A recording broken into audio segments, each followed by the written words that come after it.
Jadi tema besar kita pagi hari ini untuk menjadi renungan kita bersama adalah cinta harta antara kehinaan dan kemuliaan.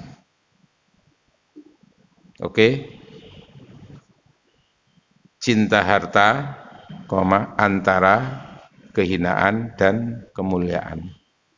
Artinya dengan cinta harta orang bisa hina, tapi dengan cinta harta orang bisa mulia. Ya apa carane iki? Hadirin yang dirahmati oleh Allah, secara umum kita sering mendengar ungkapan hadis hubbud dunya ra'su kulli khati'ah. Cinta harta itulah awal daripada segala dosa dan kesalahan. Ngaten nggih. Ini menggambarkan secara lahiriah bahwa dengan cinta harta yang seperti itu kita hina.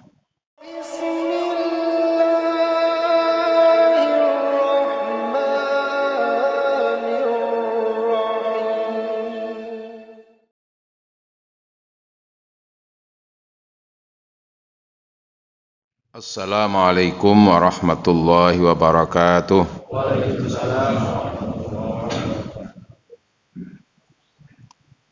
Bismillahirrahmanirrahim.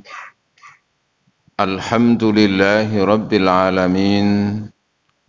Wabihi nasta'in ala umurid dunya waddin. Wassalatu wassalamu ala ashrafil anbiya'i wal mursalin wa ala alihi at-tahirin wa ashabihi al-mujahidin al-muqarrabin amma ba'd. Faqad qala ta'ala a'udzu billahi minasy syaithanir rajim. Hal yastawil ladzina ya'lamuna wal ladzina la ya'lamun. Shadaqallahul azim. Hadirin wal hadirat yang senantiasa dirahmati Allah, diberkahi Allah. Alhamdulillah kita bersyukur pada pagi hari ini diberi kemauan dan kemampuan untuk melaksanakan ibadah yang terbaik, salat subuh berjamaah. Dilanjutkan dengan kegiatan yang meningkatkan derajat kemuliaan kita di hadapan Allah, yaitu thalabul ilmi, ilmu. Mudah-mudahan kita tercatat di hadapan Allah sebagai hamba-hamba yang bersyukur, selamat dunyane, selamat akhirate. Amin Allahumma amin. Hadirin yang dirahmati oleh Allah, ini alhamdulillah pas kebetulan. Biasanya saya Sabtu keempat nggih. Ini kok lalu digeser menjadi Ahadnya. Maka lalu dengan itu saya kemarin sudah punya kegiatan kantor di Batu dari Jumat sampai Sabtu. Jadi umpama saya tetap Sabtu paling gak iso ngisi.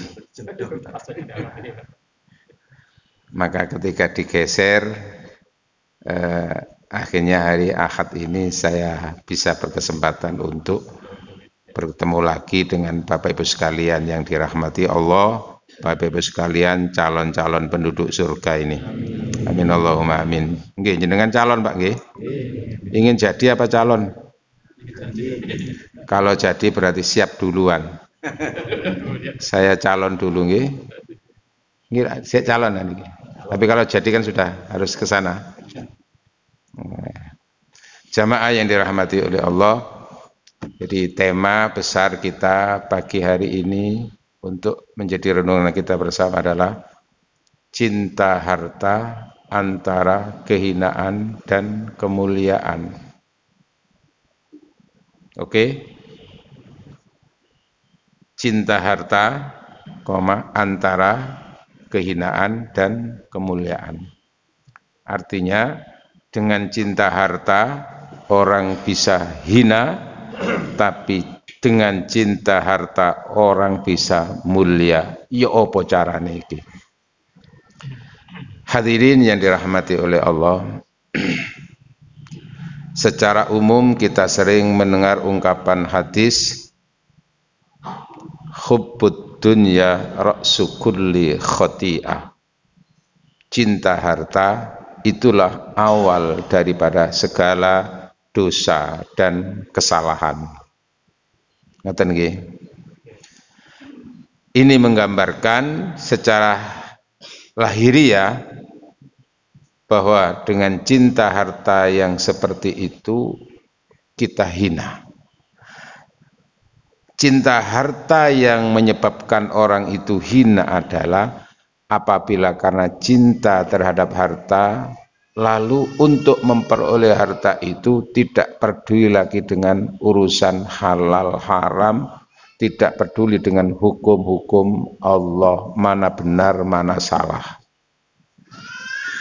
Maka sering kita dengar ungkapan orang Jawa, urip saiki kok ndolek halal haram. Wong ndolek sing haram ae rada angel ae. Ndelek sing nggak usah mikir halal haram, sing penting pokoknya kan gitu tuh. Bal kedual, mbok koral, mbok bantal, sing penting pokoknya kuntal. Gak usah mikir halal. Loh ngene iku lak ana sih. Ini. Maka ingat bahwa cinta harta yang sampai mengabaikan ketentuan-ketentuan hukum halal haram, itulah yang akan menyebabkan manusia terjerembab dalam kehinaan. Kemudian cinta harta yang menyebabkan orang itu hina dan akan disiksa oleh Allah nanti di akhirat adalah dengan cinta harta lalu ia mengabaikan urusan ibadah kepada Allah. Karena fokus supaya memperoleh harta, maka enggak peduli lagi kewajibannya dengan Allah. Termasuk contohnya krono berburu harta, terus gak gelem sholat, waktu ini sholat. Time is money. Apa itu? Waktu adalah harta, waktu adalah uang. Kalau kita tinggal sekian menit, sekian, ya katanya, itu sudah berapa perhitungannya yang hilang itu, hitungan apa? Pemasukan itu. Apalagi kalau sampai meninggal setengah jam, sampai 1 jam, gara-gara ditinggal sholat Jumat. Kan ada yang begitu. Model seperti inilah yang akan diancam oleh Allah Subhanahu wa Ta'ala. Termasuk gara-gara usaha, dagang, kepingin supaya oleh untung, supaya oleh duit, waktu ini sholat gak sholat. Kayak gini tuh loh Pak, seperti di pasar orang jualan, kan rata-rata ada yang buka pasar itu mulai jam 3 nggih. Jualan apa ayam potong, jualan apa itu. Itu kan mal. Lah ini kadang-kadang gitu itu akhirnya gara-gara gara-gara mengurusi apa pelanggan untuk beli itu akhirnya nggak sholat Pak gitu itu Pak. Loh ada loh Pak gitu itu. Tahun 2017 itu kan salah satu jamaah umroh waktu itu. Orangnya kan penjual ayam potong ya di pasar itu. Jadi mesti jam 3 mulai buka Pak. Selesai sampai ketika orang sudah habis dagangannya jam 6 rata-rata itu. Lah sholat? Enggak sholat, ngurusin. Lah seperti ini bisa kategori apa gara-gara untuk mendapatkan apa hasil duit, keuntungan dari usaha dagangnya, lalu mengabaikan urusan sholat, urusan ibadah kepada Allah. Hal-hal seperti ini yang menyebabkan orang itu hina. Karena apa? Karena fokus kepada harta sampai lalai urusan ibadah kepada Allah Subhanahu wa ta'ala. Bukan berarti dagang ayamnya itu yang hina, Pak. Tapi apa? Gara-gara dagang itu lalu dia eman meninggalkan usahanya tadi itu untuk dipakai waktunya sholat. Lah gitu itu ya ada ternyata, Pak ya. Tapi insya Allah jamaah gini ya kau ono. Muka dagang ayam ngono. Walaupun ada ya tidak seperti itu, Pak.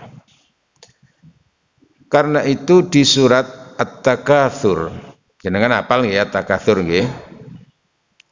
Allah menyatakan a'udzubillahi minasyaitonir rajim. Alhaakumut takatsur hatta zurtumul maqabir. Benar-benar telah menjadikan kamu itu lalai. Menjadikan kamu lalai. Alhaakum, menjadikan kamu lalai. Apa yang menyebabkan lalai kepada Allah, lalai kepada ibadah? At-takatsur, karena semangat untuk menumpuk-numpuk harta.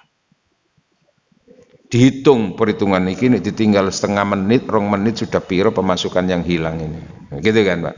Ya tadi itu falsafahnya time is money. Waktu adalah uang. Maka yang fokuskan adalah bagaimana menghasilkan uang, harta, sampai lalai kepada ibadah, lalai kepada Allah. Alhaakumut takatsur hatta zurtumul maqabir. Lalai seperti itu karena menumpuk-numpuk harta itu, akhirnya berakhir sampai ketika kamu datang ke kuburan. Maksudnya apa? Mati, Pak. Alhaakumut takatsur hatta zurtumul maqabir, sehingga kamu akan menghuni kuburan, mendatangi kuburan untuk menjadi penghuni kuburan alias mati. Kalla saufa ta'lamun, jangan begitu, kamu pasti akan tahu akibatnya. Nah itu punya makna, Pak.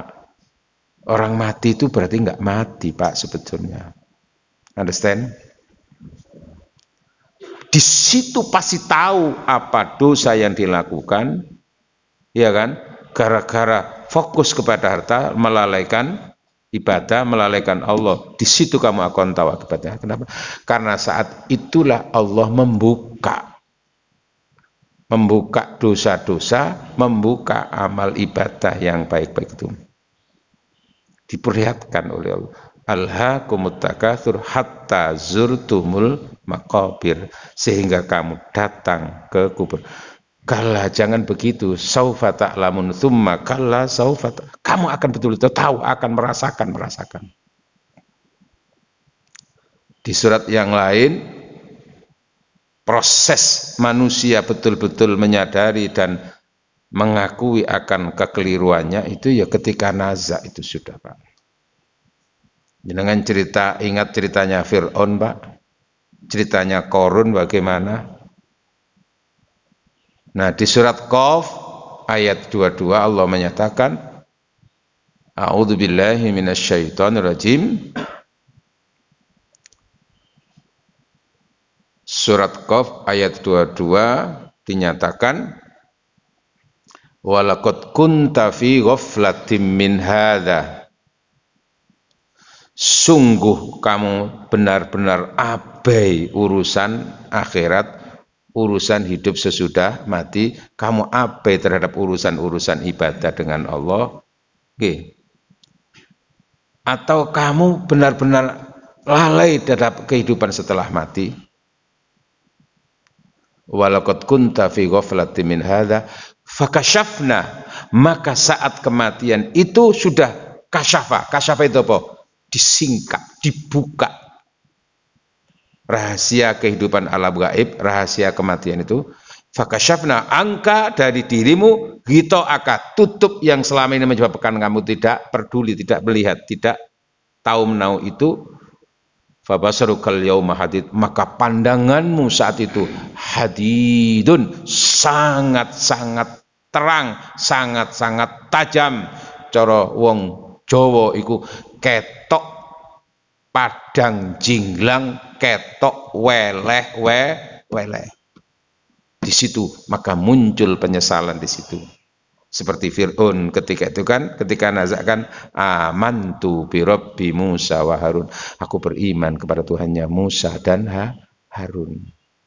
Jadi kecintaan harta, menumpuk-numpuk harta menyebabkan dia lalai terhadap kewajiban dengan Allah untuk beribadah, lalai terhadap kewajiban untuk bersedekah, zakat dan seterusnya. Hati-hati, kamu akan tahu akibatnya. Jadi cinta harta yang menyebabkan orang hina itu apabila karena menumpuk-numpuk harta lalu mengabaikan ibadah kepada Allah, mengabaikan kewajiban-kewajiban terhadap harta itu, yaitu apa? Melakukan zakat dan sedekah, kewajiban sosial. Berikutnya lagi, cinta harta yang menyebabkan orang itu hina di hadapan Allah, hina di akhirat, hina setelah mati. Ya mungkin kalau di dunianya bisa-bisa orang itu dimuliakan karena punya harta banyak, Pak. Dimuliakan oleh orang-orang yang memang fokusnya hidup itu melihat dari aspek materi dan dunia. Tapi nanti kalau sudah berakhir kehidupan dunia, mulai sejak dari nazaknya, ketika proses kematiannya, ketika di kuburan, nanti di situ akan merasakan itu. Hadirin yang dirahmati oleh Allah.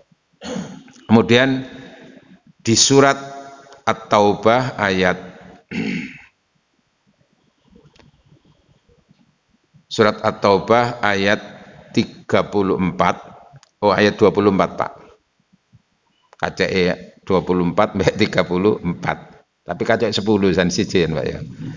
24 Allah menyatakan a'udzu billahi minasyaitonir rajim kul in kana aba'ukum wa abna'ukum wa ikhwanukum wa azwajukum wa ashiratukum wa amwalun iqtaraftumuha wa tijaratun takhsawna kasadaha wa masakinu tardawnaha ahabba ilaikum minallahi wa rasulih wa jahidu fi sabilihi fatarabbasu hatta ya'tiyallahu bi amri wallahu la yahdil qaumal fasiqin. Shadaqallahul adzim. Katakan in kana abaukum, apabila bapak-bapakmu, mbah-mbahmu, ya kan itu, wa abnaukum, anak cucu dan cicit kamu, wa ikhwanukum, saudara-saudara kamu, teman-teman kamu, wa azwajukum, dan istri-istri kamu. Oh, istri ini banyak, Pak. Berarti wong ulang mesti bojone gak cukup siji ya, Pak ya. Enggak, Pak, azwajukum karena kembalinya kepada kum itu wong lanang-lanang, berarti ya bojone, bojo-bojomu ya cocok, Pak. Sing lanang akeh ya sing wedok ya kudu akeh. Istri-istri kamu, berarti ya menggambarkan itu laki-laki kamu, wahai kamu semuanya. Jika istri-istri kamu ya tidak harus banyak, Pak, ya cukup satu. Lanjenengan maunya yang anggota ISIS apa ISID? ISIS itu apa? Ikatan suami istri satu. Ngerti Pak Maria Tinggi? Nah kalau dua ya ISID, ngono. Ikatan suami istri dua. Tapi kalau ISID, ikatan suami istri tiga. Ya terserah yang penting bisa mengelola cinta. Tapi rata-rata tambah bingung ya, Pak. Iso kuru kadang-kadang sampai stroke gara-gara itu. Kembali, sekiranya saudara-saudara kamu, istri-istri kamu, ya wazwajukum, wa ashiratukum, dan keluarga-keluarga kamu, wa amwalun iqtaraftumuha, dan harta kekayaan yang kau usahakan untuk memperolehnya, ya, yang kau cari-cari itu, wa tijaratun takhsawna kasadaha, dan perniagaan, perdagangan, bisnis yang kau khawatirkan akan jatuhnya dan pailitnya, akan kerusakan usaha dagang kamu itu, wa masakinu tardaunaha, dan tempat-tempat tinggal yang engkau sukai, yang engkau senangi, karena tinggal di real estate, tinggal di Permai, tinggal di Permata Indah, termasuk di Wisma Permai, yang kau senangi itu, ahabba ilaikum, itu lebih kamu cintai, lebih kamu utamakan, lebih kamu dahulukan, minallah, dibanding dengan urusan dengan Allah wa rasulih dan rasulnya, wa jihadi fisabilillah, dan urusan jihad di jalan Allah, fatarabbasu, maka tunggulah. Tunggu apanya? Hatta ya'ti Allah bi amri, sampai nanti akan Allah mendatangkan urusannya. Urusan itu sesuatu yang rahasia, tapi kalau sudah Allah berkehendak, khususnya nanti kalau sudah mati itu. Jadi akhirnya apa? Cinta harta, cinta dunia akan menyebabkan manusia itu dimurkai oleh Allah, gara-gara karena cinta kepada semuanya tadi itu, lalu mengabaikan Allah, urusan dengan Allah. Ya, termasuk indikator yang kecil walaupun nggak sampai nemen. Nyun sewu Pak nggih. Urusan pernikahan, resepsi itu loh Pak. Nggih Pak. Kadang-kadang kalau sudah kadang resepsi kan urusan sholat itu terabaikan, gini betul. Seumur sepisan ae kok mosok Gusti Allah kate muring-muring ditinggal sementara kasa sholat sih, nggih.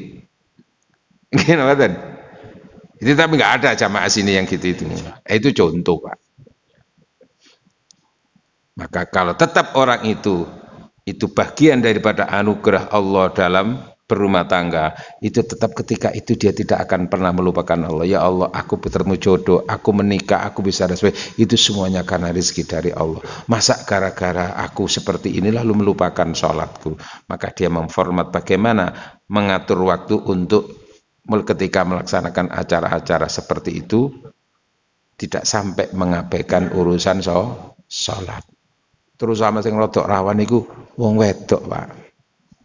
Dandane butuh berapa jam itu Pak? Nah ini contoh.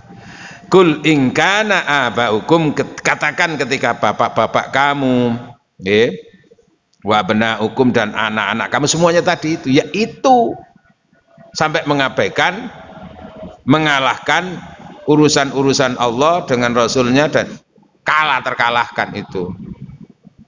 Walaupun nanti dalam kajian fikih ada beberapa alasan tertentu seseorang itu boleh untuk melakukan qadha dan atau mungkin jamak sholat. Tapi kan ada yang sudah abai. Maksud saurip-uripe sholat bolak-balik, saiki maksud sekali-kali lah karena acara ini kau usah sholat kawopo. Lah ini termasuk harta kekayaan yang diusahakan, lalu bisnis yang sudah mapan, takut untuk jatuh, takut untuk pailit, takut sampai akhirnya cara apapun dilakukan. Cara apapun termasuk kalau perlu supaya tidak ada persaingan. Caranya bagaimana? Kalaupun ada saingan, supaya bagaimana saingannya itu jatuh terkapar. Cara salah dilakukan dengan menggunakan kekuatan yang lain. Hancurkan itu usahanya orang itu. Kan begitu Pak. Dalam persaingan perdagangan itu kan kadang-kadang kalau sudah kadung ingin menghasilkan keuntungan-keuntungan materi dalam usaha itu, bagaimana caranya yang pesaing-pesaing itu akan mati dan gulung tikar itu banyak Pak. Sehingga ia tertawa di balik tangisan yang lain. ia berjoget, ia senang bergembira di balik terkaparnya orang lain, terkaparnya usaha orang lain. Itu begitu-begitu itu. Bagaimana Anda ingat kepada di hadapan Allah, pertanggungjawaban di hadapan Allah, dan tidak ingat pertanggungjawaban kemanusiaan. Hal-hal seperti itulah tentu yang akan menyebabkan orang cinta harta itu hina di hadapan Allah Subhanahu wa ta'ala.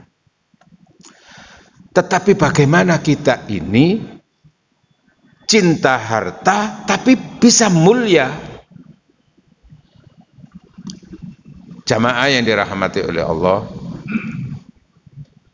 naluri cinta itu salah satunya adalah ketika orang cinta itu tidak ingin terpisahkan, kan begitu toh?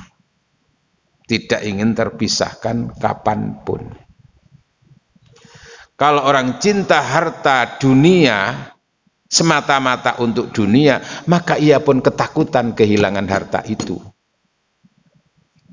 Sehingga cinta harta yang menyebabkan hina itu apabila cinta terhadap harta itu hanya sebatas untuk di dunia. Sebatas di dunia lalu melupakan akhirat, melupakan Allah, melupakan Rasul, melupakan nilai-nilai kemanusiaan. Itu yang hina.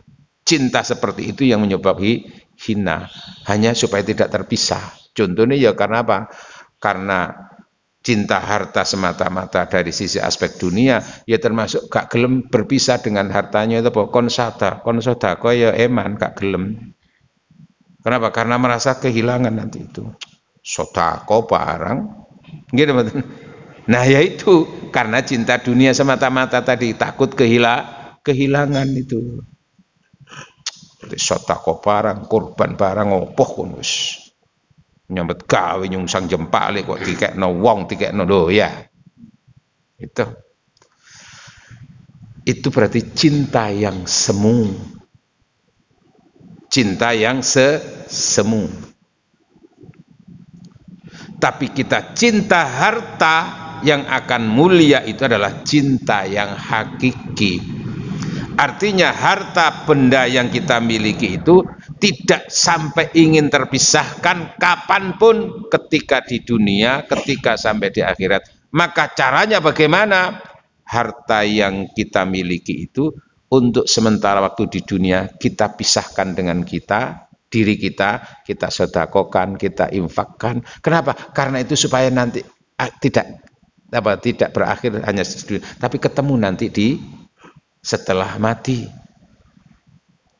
Maka ketemu di sana itu menggambarkan cintanya sampai di akhirat. Itulah bagian daripada kesejatian cinta terhadap harta.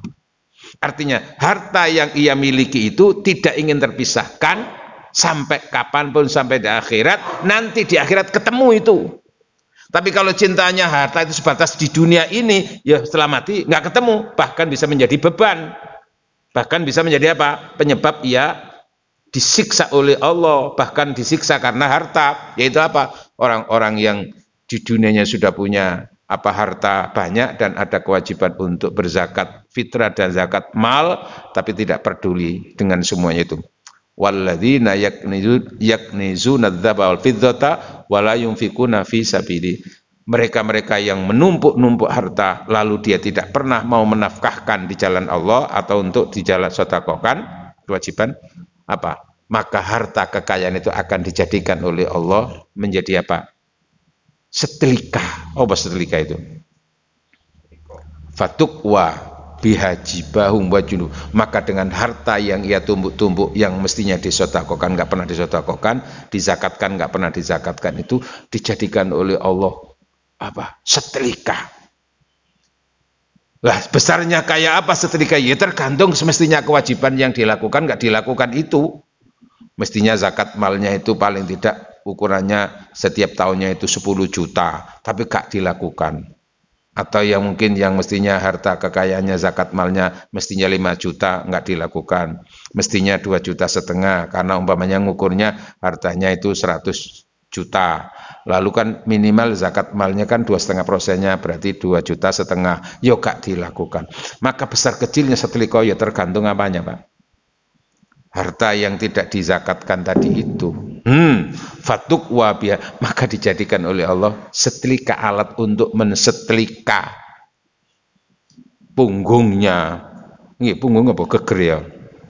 Junubuhum wajibahum, dadanya dan seterusnya. Naudzubillah.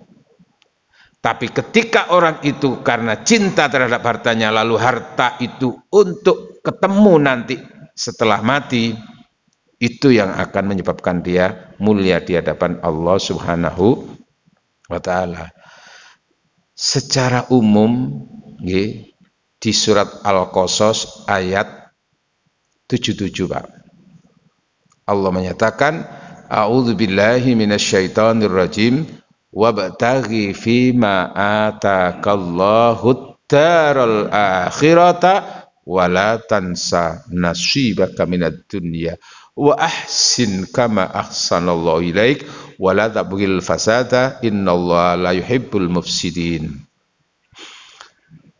Petunjuk Allah kepada orang-orang yang beriman.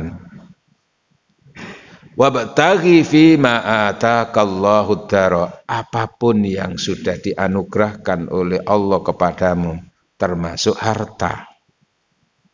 Termasuk harta. Tadi kan sebetulnya ada harta, ada keluarga, ada anak, kan gitu toh. Nah, di sini apa? Pokoknya apapun yang dianugerahkan oleh Allah, diapakan itu? Jadikan ia sebagai sarana untuk darul akhirah, untuk membangun negeri akhirat.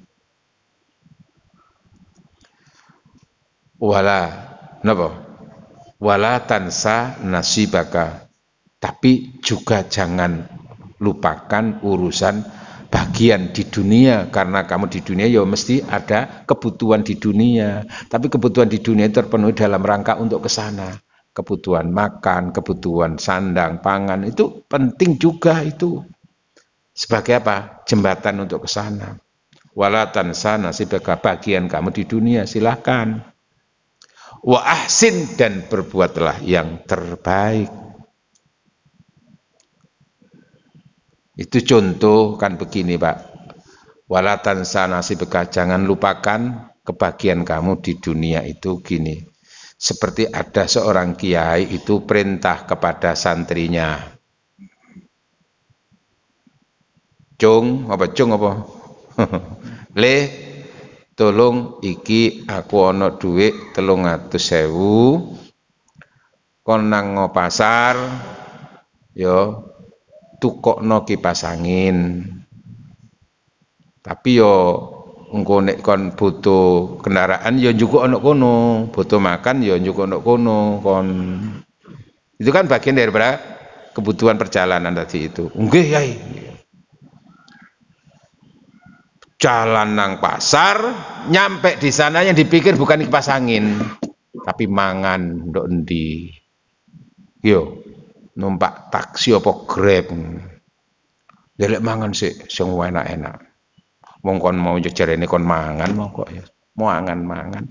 Akhire duwike entek untuk beli kipas angin, gak cukup. Gak cukup, akhirnya nggak dapat kipas angin. Pulang, nyampe di pondoknya lagi. Sampun ji, kula saking pasar ya. Terus weco, mangan enak ji kula niku. Mangan kue gini. Numpak kendaraan taksi kula wae. Iya, gak apa-apa. Terus pesanku mau apa? Lah niku Yai, mboten cukup, akhirnya mboten saged tumbas kipas angin. Ya apa kira-kira niku? Ditaboki enggak kira-kira? Diusir enggak itu dong? Santri koprol, satri opo iki, kocluk iki satri gini. Itu. Kenapa? Karena menyalahgunakan pesan. Jadi kebutuhan tadi sebatas sesuai dengan kebutuhan. Tapi intinya adalah kipas anginnya. Tapi ini beda lagi. Santrinya memang santri yang soleh. Aku tolong gak iso sempat kon berangkat nang pasar tak gawani duit 300.000. Tukokno kipas angin, lah engko yo nek kon butuh ndok kono mangan yo mangano, ndok butuh kendaraan yo numpak kendaraan, wis pokoke intine tukokno kipas angin oleh sing pira wae regane terserah. Kan Allah kan yo begitu. Monggo ibadah. Akhirnya santri ini santri sing apik, santri sing soleh, nyampe di pasar, fokus yang dicari adalah kipas angin dulu harganya berapa. Kan gitu tuh. Beli, dia bawa uang 300.000. Dapatnya kipas angin harganya 250.000 sudah dapat. Terus tadi itu jauhnya yai aku saiki yo lesu dikongkon mangan ya mangan lah sekedarnya. Butuh kendaraan Grab 10.000 karena pasare gado-gado nggih Pak nggih. Jenengan pasare ten pundi Pak? Pasar Kempreng. Muli nggawa kipas angin. Terus napa? Nyampe matur alhamdulillah sampun tanak. Nggih sampun niki angsal kipas angin. Lah terus kon mau ya mangan ya. Nggih kula dahar nggih angsa mau dahar rawon niki organik nggih angsal 1.000. Terus kendaraan nggih cukup malah sisa 20. Jos kan gitu santri ngene. Ya wis gak apa-apa sisae gawon. Alhamdulillah. Sing penting kok soleh. Bahkan kemungkinan saking soleh seorang santri itu akhirnya apa?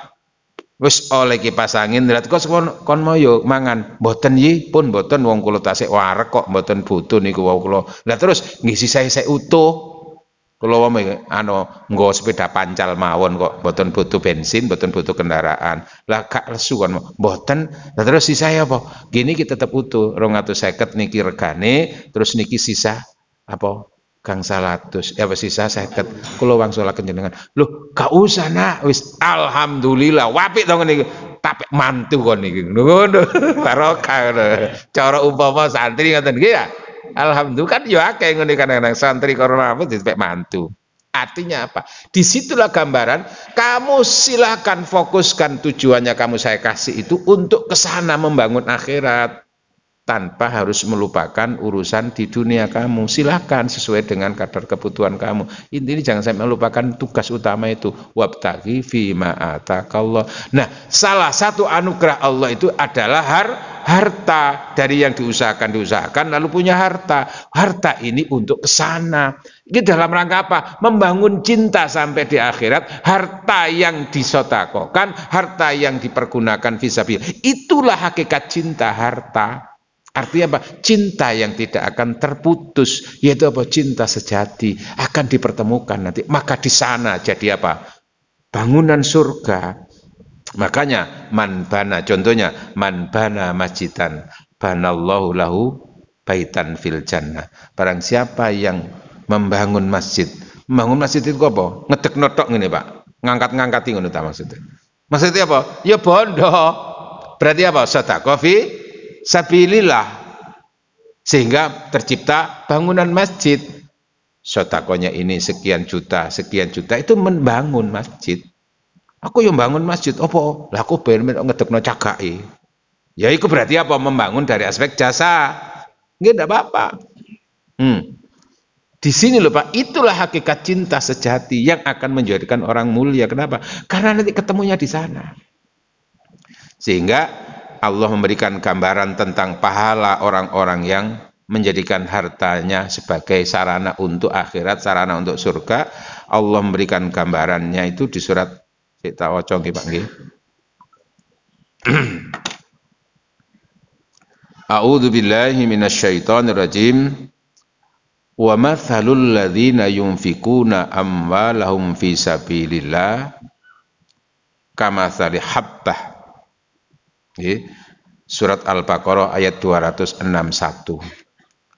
Perumpamaan orang-orang yang mendermakan, menginfakkan hartanya. Harta kan, cinta harta tadi. Fisabilillah, di jalan Allah, termasuk disumbang nang masjid. Sotako-sotako yang lain membantu fakir miskin, yang dengan itu dia tidak sampai menjual imannya. Kan gitu nggih? Makanya nanti saya juga punya program nanti di MUI itu untuk bakti sosial dan bina mu'alaf itu ya dalam rangka itu.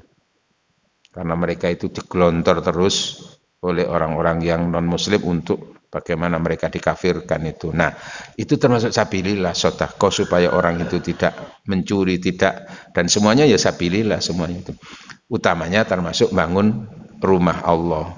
Kamatsali habbah, itu perumpamaan orang itu menanam satu biji, ambatat sab'a sanabila, satu biji ditanam menghasilkan tanaman 7 tangkai, ambatat sab'a sanabila fi kulli sumbulatin, dalam setiap tangkai, setiap pang ya setiap ranting, setiap dahan tadi itu menghasilkan 100 biji. Sab'a sanabila fi kulli sumbulatin mi'atu habbah wallahu yudhaifu liman yasha. Allah itu akan melipat gandakan anugerah dan pahalanya itu sesuai dengan apa yang ia kehendaki oleh Allah. Lah ini berarti apa, Pak? Harta yang kita infakkan untuk di jalan Allah itu berarti kita hakikatnya cinta kepada harta, yang mana harta yang kita nafkahkan itu tidak akan terpisahkan nanti setelah mati, karena akan ketemu di sana pahala itu. Ini loh hakikat cinta yang mulia. Bahkan ada lagi di surat As-Saff, ini namanya kajian tematik, Pak nggih. Surat As-Saff, duduk sop dulu Pak ya. Surat As-Saff ayat 10 ayat sampai 11 12. Allah berfirman, a'udzubillahi minasyaitonirrajim. Ya ayyuhalladzina amanu hal adullukum ala tijaratin tunjikum min adzabillah tu'minuna billah wa rasulihi wa tujahiduna fi sabilihi bi amwalikum wa anfusikum. Ya. Tu'minuna billah wa rasulihi wa tujahiduna fi sabilillah bi amwalikum wa anfusikum dzalikum khairul lakum in kuntum ta'lamun yaghfir lakum dzunubakum wa yudkhilkum jannatin tajri min tahtihal anhar wa masakin thayyibatan fi jannati adn dzalikal fawzul azim. Shadaqallahul azim. Wahai orang-orang yang beriman, hal adullukum ala tijaratin, maukah kamu saya tunjukkan ala tijaratin, terhadap suatu bisnis. Tijarah itu apa? Bisnis, usaha, berekonomi. Ala tijaratin, terhadap bisnis perniagaan, tunjikum min adzabillah, yang menyelamatkan kamu dari Allah. Jadi dagang di sini tidak selamanya dagang transaksi antara orang dengan orang, Pak. Tapi kita di hadapan Allah juga berbisnis, Pak. Nanti kita akan membuat tema seperti itu, Pak. Hidup berbisnis dengan Allah. Hidup itu berbisnis dengan Allah. Maukah kamu saya tunjukkan pada suatu bisnis perniagaan yang akan menyelamatkan kamu dari siksa Allah? Yaitu apa? Tu'minuna billah. Pertama, kamu menjadi orang yang beriman kepada Allah. Subhanallah. Wa rasuli, dan beriman kepada Rasulnya. Wa tujahiduna fi sabilillah, dan berjihad di jalan Allah. Dengan apa? Bi amwalikum, dengan hartamu. Hartamu dipakai sarana untuk berjihad di jalan Allah fisabilillah. Wa anfusikum, kalau kamu tidak punya harta, maka kamu jihadnya dengan apa? Jiwa kamu, maksudnya dengan tenaga kamu, pikiran kamu. Dzalikum khairul lakum, hal itulah yang akan terbaik untuk kamu, in kuntum ta'lamun, sekiranya kamu betul-betul mau tahu. Ya tahunya kan nanti, Pak. Apa yang kita lakukan itu. Terus itulah sesuatu yang terbaik untuk kamu sekiranya kamu mau tahu. Yaghfir lakum, dampak berikutnya lagi, Allah akan memberikan ampunan. Jadi dengan sedekah, dengan jihad fisabilillah, dengan harta tadi itu, Allah juga mendatangkan ampunan. Makanya kalau di surat Ali Imran ayat 133, apa wasari'u ila magfirati min rabbikum, bersegeralah kamu untuk mendapatkan magfirah. Itu cakupannya luas Pak untuk mendapatkan magfirah, bukan semata-mata istighfar Pak, tapi yo ibadah-ibadah termasuk sedekah itu akan mendapatkan ampunan dari Allah. Lah ampunan itu hubungannya dengan surga nanti Pak. Hadirin yang dirahmati oleh Allah, nggih. Subhanallah, ayatnya tadi. Pun kamu akan mendapatkan ampunan dari Allah, wa yudkhilkum jannatin tajri, dan Allah akan memasukkan kamu ke dalam surga-surga tajri min tahtiha, yang di bawahnya itu terdapat sungai yang mengalir, nggih, wa masakin thayyibah, dan tempat-tempat tinggal yang indah, fi jannati adn, di surga Aden. Dzalikal fauzul azim, itulah sesungguhnya kesuksesan dan keselamatan yang sangat-sangat agung. Hadirin, maka orang yang akan mulia dengan hartanya, cinta harta tadi itu apabila cinta harta dalam rangka untuk menggapai cintanya kepada Allah, cinta harta dalam rangka untuk menggapai cintanya kepada akhirat, cinta harta dalam rangka untuk memperoleh rahmati Allah dan maghfirahnya Allah. Disitulah hakikat orang yang cinta harta tapi mulia. Kenapa? Karena harta yang ia miliki itu bukan semata-mata untuk menumpuk-numpuk dunia ini, tapi untuk menumpuk kepentingan akhirat. Karena itu kalau kita bagian daripada menyambungkan antara dunia dan akhirat, kita perlu punya kartu spiritual, kartu sambungan. Kartu spiritual itu adalah kartu simpati. Metu kon iki. Napa simpati? Simpanan amal tabungan akhirat nanti. Simpati simpanan amal tabungan untuk mati. Karena orang akan sudah mulai merasakan bagaimana ya tabungan-tabungan amal ibadahnya tadi itu nanti ketika nazak sudah dimulai Pak. Terus setelah ketika ada hidup di alam barzakh itu orang-orang itu hidup Pak, orang-orang yang baik itu. Jadi begini Pak, kita bicara tentang hakikat kematian Pak. Ya nanti kapan-kapan tak sampaikan. Kebetulan disertasi kemarin saya kan, disertasi saya kan apa? Falsafah kematian di dalam Al-Quran. Kajian tafsir Sufi karya Imam Al-Qushairi. Nah itu dibicarakan Pak di situ. Salah satu ungkapan itu adalah ungkapan Umar bin Abdul Aziz, salah seorang khalifah Rasyidin yang kelima. Karena yang lainnya dianggap kapangnya itu banyak kekurangannya lah gitu. Salah satu ungkapan, innakum lam tukhlaqu lil fana'i wad dimar. Kamu jadi manusia itu diciptakan oleh Allah itu bukan hancur, untuk hancur sama sekali tidak ada itu, tidak. Wa innakum tukhlaquna, tapi kamu semua itu diciptakan oleh Allah lil khuludi wal baqa, untuk kekal dan abadi. Loh, kok gimana wong ada orang kematian? Hanya saja yang kamu ketahui, maksudnya kekal dan abadi itu innakum tangqaluna min darin ila darin, tetapi keabadian kami itu berpindah dari alam ke alam. Alam arwah, alam kandungan, lalu apa? Alam dunia, lalu alam barzakh. Tempat fisiknya namanya kuburan, tapi alamnya namanya alam barzakh. Hidup Pak, nggak mati. Jiwa itu nggak pernah mati Pak. Fisiknya yang mati Pak, tapi hakikat jiwa tidak pernah mati. Jenengan sudah merasakan banyak itu pengalaman itu. Ketika jenengan tidur itu kan jiwa kan bisa kemana-mana Pak, tapi fisik kan ada di tempat tidur. Nah itu yang mati itu fisiknya itu. Mulane napa? Ketika doa setelah kematian, setelah tidur itu alhamdulillahilladzi ahyana ba'da ma amatana. Mati apanya? Fisiknya Pak. Jiwanya sedang kemana-mana. Nanti karena kalau orang itu masih ada kesempatan untuk berlanjut di dunia, maka jiwa dikembalikan lagi ruh itu. Gitu loh Pak.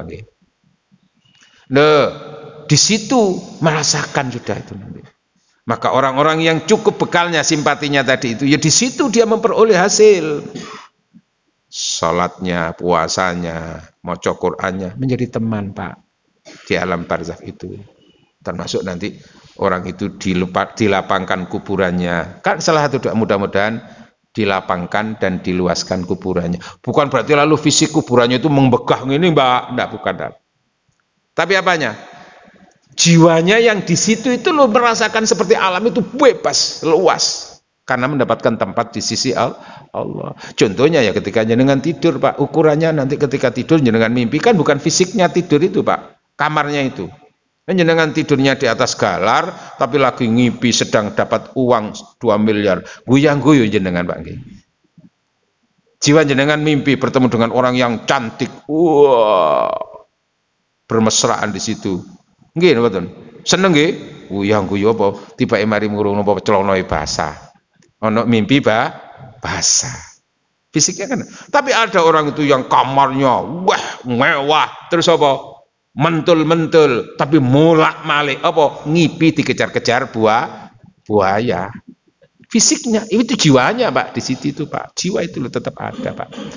Apalagi lalu nanti berpindah lagi setelah akhirat, nanti ada kiamat, itu berpindah kemana? Ke alam akhirat. Jadi manusia nggak pernah mati hakikatnya, Pak. Nah, di situ perlu bekal. Sehingga salah satu bekal itu adalah simpati, simpanan amal, tabungan untuk mati, tabungan untuk akhirat nanti. Nah, di dunia ini loh, maka kita punya harta. Bagaimana hakikat kalau kita cinta harta? Jadikan harta itu untuk menjadi jembatan akhirat. Akhirnya cinta harta antara kehinaan dan kemuliaan. Ketika harta itu hanya untuk dunia dan dunia, kenikmatan nafsu dunia, maka itu yang menjadikan manusia hina. Tapi ketika dia punya harta, lalu karena cintanya supaya nggak pernah terpisahkan, disedekahkan, diinfakkan di jalan Allah, di jalan yang benar-benar, maka itu semuanya akan menjadi jembatan akhirat. Termasuk cinta kepada harta itu ketika di dunia itu sesuai dengan kepentingannya perintah Allah, salah satu harta yang diberikan oleh Allah kan untuk memberi nafkah kepada keluarga dan istri. Itu sabilillah, Pak. Termasuk kata Rasul, sedekah terbesar pahalanya adalah sedekahnya suami kepada istri, Pak. Jadi jenengan memberi nafkah kepada istri itu, uang itu pahalanya besar, Pak. Halo. Nanti kapan-kapan kita akan bicarakan tentang apa? Suami istri yang mendapatkan sholawat dari Allah dan sholawat dari Rasulullah. Itu nanti dalam kajian cinta sejati, Pak. Ngoten, Pak, nggih? Pergi ke Pondok Jati, beli kurma. Ya, maksud hati ingin berlama-lama, tapi paket sepatu dikirim ke Jakarta. Namun waktu yang membatasi pertemuan kita. Karenanya makan durian bersama sang kekasih. Enak, Pak, ya? Cukup sekian, terima kasih. Loh, ono sing takon ah.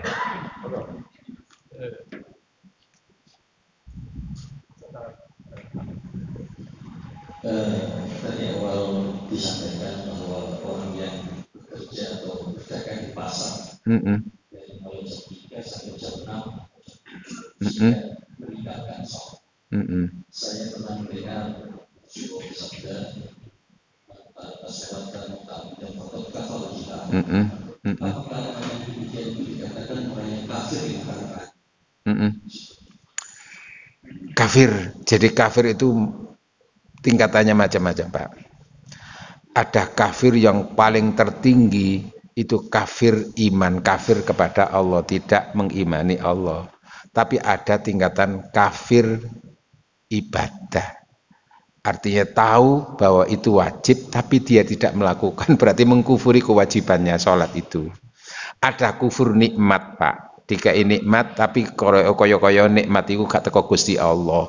Nggak ada hubungannya kalau Gusti Allah. Itu la in kafartum. Maka itu berarti kafir apa, Pak? Gara-gara untuk memperoleh harta, tapi mengkufuri kewajiban sholat. Tapi tidak sampai tingkatan kafir iman, Pak. Ya akhirnya nanti rasakan hasilnya ada sendiri itu Pak. Kalau berlanjut, nah seperti yang saya contohkan tadi itu orang yang apa jamaah umroh tadi itu cerita seperti itu, ya sekarangnya aja Pak saya selama umroh ini mudah-mudahan setelah ini saya bisa melanjutkan lagi apa tidak meninggalkan sholat. Tapi ceritanya yang balik mana? Ya sembuh. Jadi gitu Pak ya, tingkatannya kafir terhadap kewajiban tadi itu bukan kafir dalam arti iman. Ngoten nggih? Pun sampun? Oh, wah satu lagi nggih. Nggih. Monggo Pak. Menapa Pak anjene kan saya datangkan untuk panjenengan ini. Assalamualaikum warahmatullahi wabarakatuh. Waalaikumsalam warahmatullahi wabarakatuh. Ustaz, pertanyaan, apakah ada batasan di dalam Islam untuk menutup harta? Untuk menutup harta. Yang pertama. Yang kedua, bagaimana pandangan Islam tentang orang yang memiliki harta banyak dan sedikit harta? Terima kasih. Tentang apa? Tentang apa yang kedua? Tentang apa? Bagaimana pandangan Islam tentang orang yang memiliki banyak harta dan yang sedikit harta? Oke. Wih, ini kajian sendiri iki, Pak. Tentang batasan untuk memiliki harta, apakah ada batasan? Jadi begini, Pak. Batasannya adalah hukum-hukum Allah, Pak. Allah tidak membatasi berapa banyak dan sedikitnya, Pak. Tapi batasannya adalah cara untuk memperoleh harta itu ada batasan-batasannya. Mana yang boleh, mana yang tidak, mana yang halal, mana yang haram. Berapa jumlahnya terserah. Asalkan itu bukan menyebabkan dia lupa kepada Allah. Contohnya Nabi Sulaiman, Pak. Diberi apapun oleh Allah. Wa utina min kulli syai', kata Sulaiman. Aku diberi apapun oleh Allah yang tidak diberikan kepada selain aku. Harta yang melimpah, kekayaan, jabatan, semuanya itu pokoknya gitu. Tapi semuanya kata Sulaiman, hadza min fadli, semuanya adalah karunia Allah liyabluwani, untuk menguji aku. Lah itu batasannya, Pak. Batasannya adalah bagaimana harta yang banyak itu adalah untuk jembatan akhirat, bukan untuk di dunia semata-mata. Nah, bagaimana pandangan Islam tentang orang yang kaya dan orang yang miskin? Yang akan menentukan nilai di hadapan Allah bukan masalah hartanya berapa, bukan sedikit banyaknya harta tadi itu, tapi seberapa ketakwaannya kepada Allah. Apabila dengan harta itu lalu dia semakin dekat dengan Allah, sementara orang yang miskin tadi dengan miskin itu dia jauh dari Allah, maka orang yang berharta itu lebih mulia daripada orang yang miskin. Wis miskin, nyolongan pisan, gak tahu ibadah. Betul, Pak, ya? Tapi apabila dengan harta maka dia jauh dari Allah, sementara orang yang miskin dengan miskin itu dia semakin dekat dengan Allah, maka ia lebih mulia di hadapan Allah dibanding dengan yang kaya harta tapi lupa pada Allah. Sementara orang miskin itu semakin dekat dengan Allah, dan dengan miskin itu dia tidak banyak bertanggung jawab terhadap hartanya nanti, maka lebih dulu masuk surga. Akhirnya semuanya yang menentukan nilai kemuliaan di hadapan Allah adalah faktor ketakwaannya. Karena itu hidup perlu mengisi kartu mentari. Tuh muncul wesan. Apa mentari? Hidup itu meningkatkan takwa setiap hari. Understand? Apa kartu ini?